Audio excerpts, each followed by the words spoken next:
So first game we're picking Kansas State, Oklahoma State. I'm gonna pick Oklahoma State. Both teams played bad last week. This is in Manhattan. I know Kansas State is a much better team. Actually, I'm switching this because Kansas State outgained BYU by a good amount. I think it was 100 yards, and they just turned over the ball 5 times. I don't think Kansas State's gonna do that again. Oklahoma State, Ollie Gordon, as I've said it about every week now, has been terrible, and they they haven't had a very good offense unless Alan Bowman's carrying them. And in the Big 12, I really don't expect that to happen, unlike against like Tulsa or something. So give me Kansas State.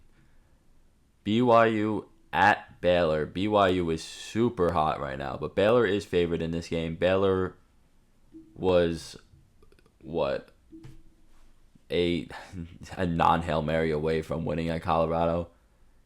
Definitely a lot of anger, a lot of emotions going on at Baylor right now after losing like that, after getting a field rushed on them too.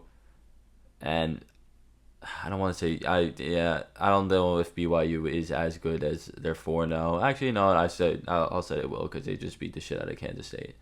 I'm still going Baylor. This game is super interesting, super super super super interesting. What is Notre Dame? We will.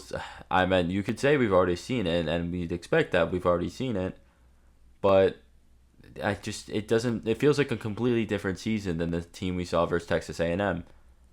And Louisville has been great. You know what Louisville has? They have the best quarterback here. You know what Louisville has? They have a really good team. I'm going Louisville.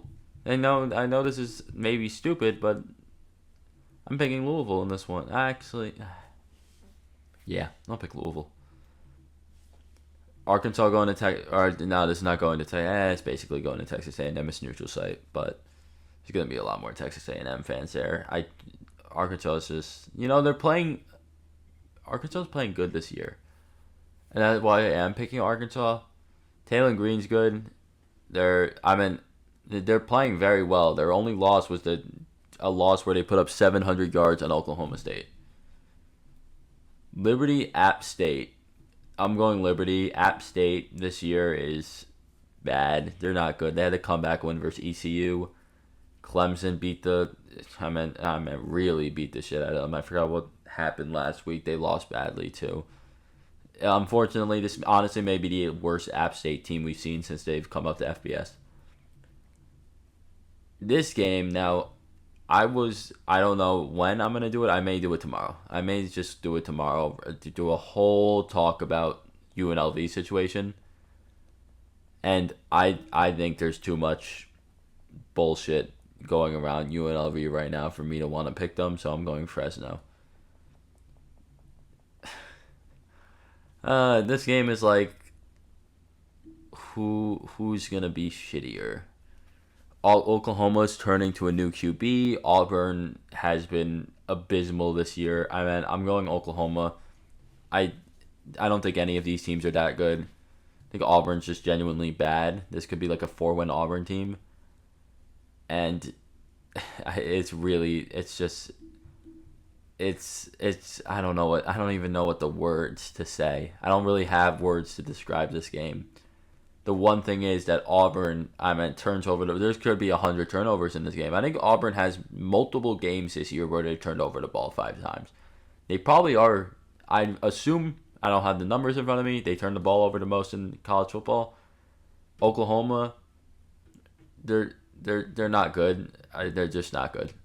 So again, it's a cool matchup. Oklahoma at Auburn, but I'm talking too much about this game. I shouldn't even have said a single word. UNC going to Duke. UNC just had 70 dropped on them. Duke, surprisingly good start to the season after losing Mike Elko. Oh my God, Malik Murphy. I almost forgot his name. Really love Malik Murphy at Texas. He played super well in the couple of games he played last year.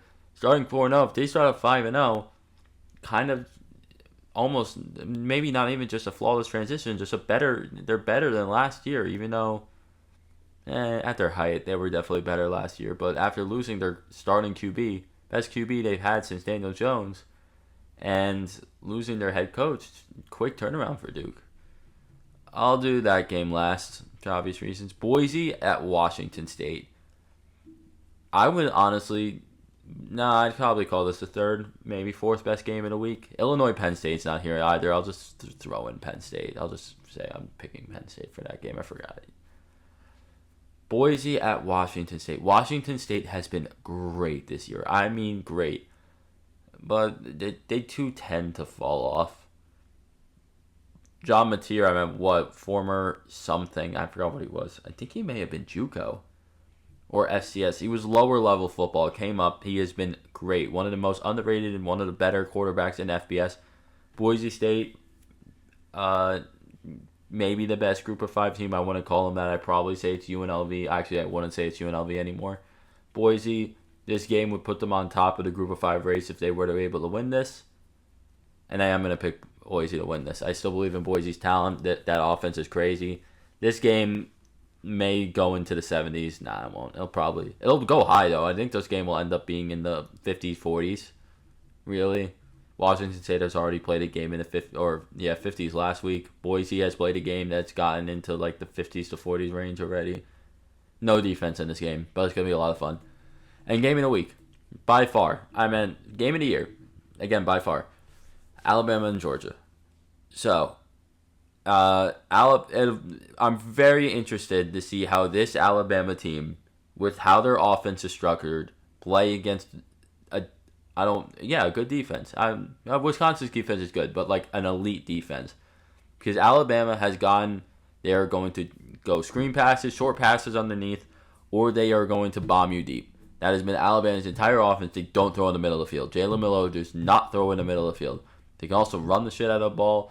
They use their quarterback, obviously, to run the ball. Running back room is pretty good. But it's really just the speed. It's the speed of Alabama's receivers. And it's that the entire Georgia defense.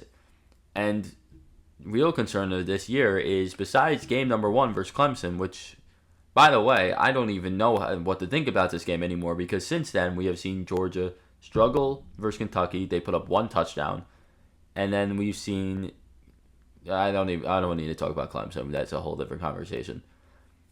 But it seems like Georgia... I know it's a 1-game sample size versus Kentucky because they played Tennessee Tech, and who gives a shit. Georgia's offense in week 1 versus week 3, completely different. Both teams are off a bye too, so they are getting both of their best punches right now. It's at home too. It is in Tuscaloosa. I don't think Georgia gives a shit. And I'm going to trust that Georgia's defense can lock down Gio Bernard, who was, a 4th-string wide receiver most year, which is not a knock on him, that Washington wide receiver, and be able to shut down a 17-year-old. I believe Georgia's defense will be able to hold Ryan Williams in check, and that is the biggest factor because none of the 3 Alabama opponents so far has even close to held them in check. And so if you take Alabama's best ability to score the ball, which is over the top, I'm going to pick Georgia. Begrudgingly. That's not a word.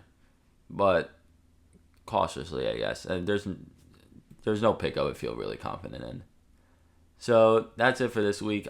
This week, I don't want to say it's a lame week, but Notre Dame Louisville is cool. There's some fun games. Alabama Georgia is insane. Last week, by the way, not great. We went 4-6. Please say my mix. Okay.